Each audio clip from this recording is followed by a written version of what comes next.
आबकारी नीति मामले में दिल्ली के मुख्यमंत्री और आप संयोजक अरविंद केजरीवाल को 13 सितंबर को सुप्रीम कोर्ट ने जमानत तो दे दी, पर उनकी गिरफ्तारी को लेकर सुप्रीम कोर्ट की बेंच के दो जज जस्टिस सूर्यकांत और जस्टिस उज्जवल भुइयां अलग अलग मत रखते हैं।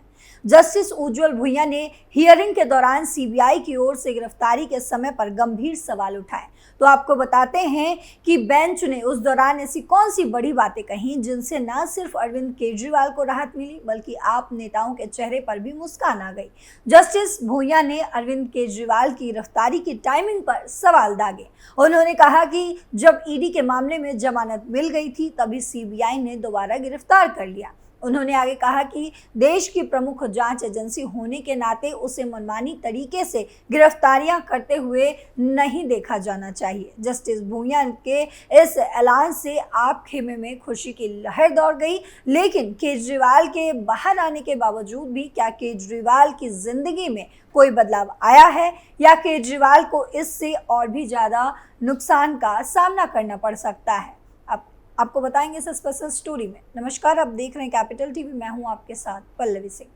केजरीवाल को मिली बेल, आप खेमे में खुशी की लहर, जस्टिस भुइयां ने लगाई सीबीआई को फटकार। दिल्ली के सीएम अरविंद केजरीवाल के बेल पर दो जजों के बीच ही मतभेद हो गए। दरअसल बेंच के दोनों जजों ने ईडी और सीबीआई दोनों मामलों में अपने अपने आदेश सुनाए, जिस पर जस्टिस सूर्यकांत ने सीबीआई की गिरफ्तारी में कोई अवैधता नहीं पाई, लेकिन जस्टिस भुइयां ने केजरीवाल की गिरफ्तारी की जरूरत और समय पर सवाल उठा दिए। उन्होंने कहा कि उनकी आगे की हिरासत पूरी तरह से अस्वीकार्य है, खासतौर पर ये देखते हुए कि उन्हें शराब नीति घोटाले से जुड़े मनी लॉन्ड्रिंग मामले में पहले ही जमानत मिल चुकी है। न्यायाधीश के बीच हुई बहस।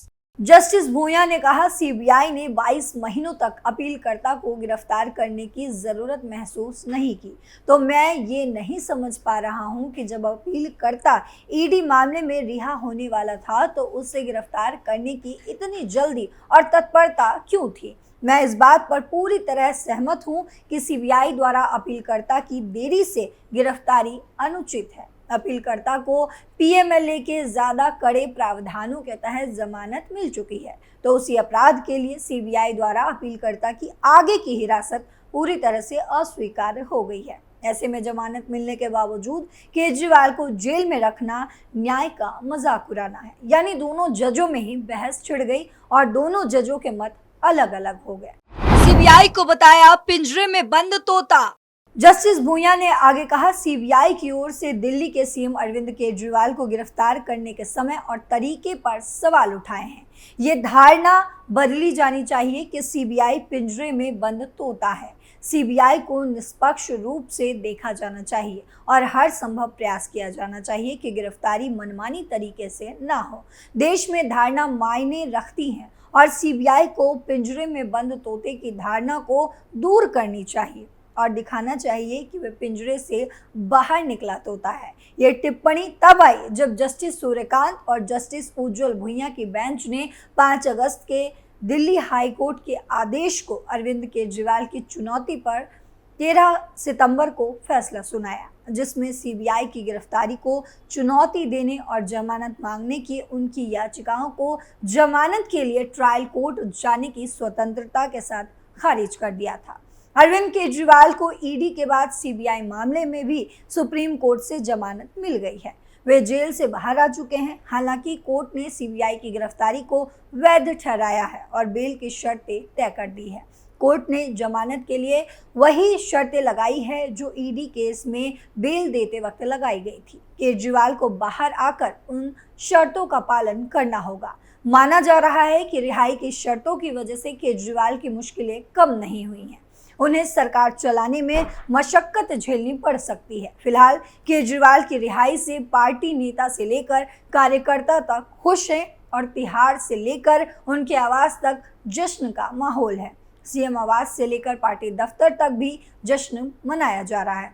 7 पॉइंट में आपको बताऊंगी कि केजरीवाल की रिहाई के मायने क्या हैं। दरअसल दिल्ली के कथित शराब घोटाले से जुड़े मनी लॉन्ड्रिंग केस में केजरीवाल भी फंसे थे। ईडी ने नवंबर 2023 से मार्च 2024 तक केजरीवाल को 9 समन भेजे थे, लेकिन वे पूछताछ में शामिल नहीं हुए थे। उसके बाद ईडी ने 21 मार्च को केजरीवाल को गिरफ्तार कर लिया था। 10 दिन की पूछताछ के बाद 1 अप्रैल को केजरीवाल को तिहाड़ जेल भेज दिया गया था। इस बीच 26 जून को सीबीआई ने केजरीवाल को अरेस्ट कर लिया और बाद में 12 जुलाई को ईडी केस में केजरीवाल को जमानत मिल गई, लेकिन सीबीआई की गिरफ्तारी के कारण जेल से रिहा नहीं हो सके।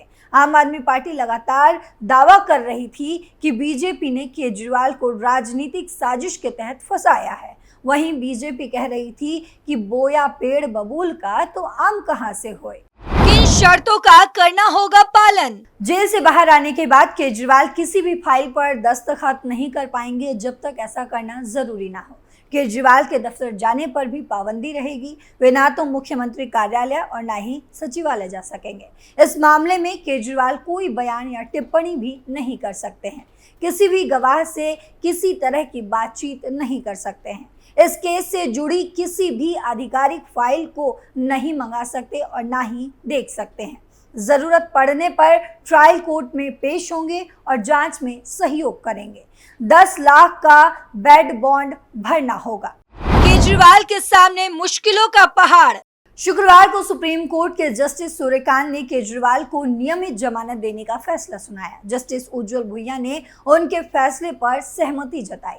कोर्ट ने केजरीवाल को 10 लाख रुपए के मुचलके पर जमानत दे दी है। जस्टिस सूर्यकांत और जस्टिस उज्जवल भुइयां की बेंच ने सीबीआई की गिरफ्तारी के नियमों के तहत ये बताया। जस्टिस सूर्यकांत का कहना था कि अगर कोई व्यक्ति पहले से हिरासत में है और जांच के सिलसिले में उसे दोबारा अरेस्ट करना गलत नहीं है। कोर्ट ने कहा, सीबीआई के नियमों का कोई उल्लंघन नहीं किया गया। उन्हें जांच की जरूरत थी, इसलिए इस केस में अरेस्ट किया गया। इससे पहले केजरीवाल के वकील ने गिरफ्तारी पर सवाल उठाए थे और इसे अवैध ठहराया था। कोर्ट के इस निर्णय को केजरीवाल के लिए झटका माना जा रहा है। केजरीवाल अभी भी ट्रायल का हिस्सा रहेंगे और कानूनी दायरे में बने रहेंगे। चुनाव प्रचार तक रहना होगा सीमित। जमानत की शर्तें केजरीवाल के कामकाज के आड़े आएंगी और सरकार चलाने में मुश्किलें खड़ी करेंगी। दरअसल जमानत की शर्तों के मुताबिक केजरीवाल ना कोई नीतिगत फैसला ले सकते हैं और ना ही किसी सरकारी फाइल पर दस्तखत कर सकते हैं। सिर्फ चुनावी प्रचार तक ही वे सीमित रह सकते हैं। सरकार से जुड़े कोई भी फैसले की अनुमति नहीं मिली है उन्हें। ऐसे में जो उम्मीदें लगाई जा रही थी कि बाहर आते ही बतौर मुख्यमंत्री केजरीवाल ताबड़तोड़ फैसले ले सकते हैं, वो परवान चढ़ने नहीं दिख रही है। खासतौर पर महिलाओं के लिए प्रति महीने 1000 रुपए की स्कीम अब तक लागू नहीं हो पाई है। ऐसी तमाम योजनाएं दिल्ली चुनाव से पहले धरातल पर लाने में दूर की कौड़ी साबित हो सकती है। मुख्यमंत्री बने रहने पर बड़ा सवाल। हालांकि ये तय है कि केजरीवाल ही मुख्यमंत्री बने रहेंगे। वो अपना पद नहीं छोड़ेंगे क्योंकि अभी तक जेल में रहते हुए भी उन्होंने ये पद नहीं छोड़ा और क्योंकि लंबा समय जेल में बिताने के बाद भी उन्होंने ये पद नहीं छोड़ा, तो अब ये दायित्व छोड़ने की उम्मीद भी कम हो चुकी है। बाहर आने से क्या मिलेगी राहत? इसके अलावा दिल्ली में अभी राष्ट्रपति शासन की सुगबुगाहट भी चल रही है। दलील दी जा रही थी कि मुख्यमंत्री के जेल में बंद होने के कारण दिल्ली में कामकाज ठप पड़ा है। पिछले दिनों बीजेपी विधायकों ने राष्ट्रपति को अपना मांग पत्र सौंपा था और दिल्ली राष्ट्रपति शासन लागू करने की भी मांग की गई थी। राष्ट्रपति ने इस मांग पत्र को केंद्रीय गृह सचिव के पास विचार के लिए भेजा है, लेकिन केजरीवाल के बाहर आने के बाद बीजेपी के इस मुहिम की हवा निकल सकती है। बाहर आने से क्या मिलेगी राहत? केजरीवाल को दिल्ली वालों की नब्ज पहचानने में माहिर माना जाता है। यहाँ विधानसभा चुनाव से ठीक 4 महीने पहले केजरीवाल का बाहर आना दिल्ली के सियासत में सबसे ज्यादा हलचल लेकर आने वाला है, ऐसा माना जा रहा है। विपक्षी भी ये मान रहे हैं कि केजरीवाल के बाहर आने से आम आदमी पार्टी की ताकत कम से कम दिल्ली में तो बढ़ ही सकती है। क्या संगठन बिखरने से बचा पाएंगे केजरीवाल? केजरीवाल के बाहर आने से संगठन के लिए जरूर अच्छी खबर हो सकती है। पार्टी में 6 महीने से चेहरे का संकट देखने को मिल रहा था। सुनीता केजरीवाल से लेकर मनीष सिसोदिया और संजय सिंह तक संगठन से जुड़े फैसले ले रहे थे। इससे पहले आतिशी, सौरभ भारद्वाज और सांसद संदीप पाठक को आगे किया गया था। पिछले कुछ दिनों में पार्टी को बड़े झटके भी लगे हैं। पार्टी पर कई बड़े नेताओं को जेल जाना पड़ा था, अपनी ही पार्टी में मतभेद शुरू हो गए थे। लेकिन अब देखने वाली बात यह होगी कि क्या केजरीवाल के बाहर आने से सारी चीजें सही हो जाएंगी, ठीक हो जाएंगी, या फिर पिंजरे में बंद तोते की तरह रह जाएंगे केजरीवाल। इस खबर पर आपकी क्या राय है, कमेंट बॉक्स में जरूर बताते जाइएगा। फिलहाल मेरे साथ इतना ही। देश और दुनिया की तमाम खबरों के लिए देखते रहिए कैपिटल टीवी। नमस्कार।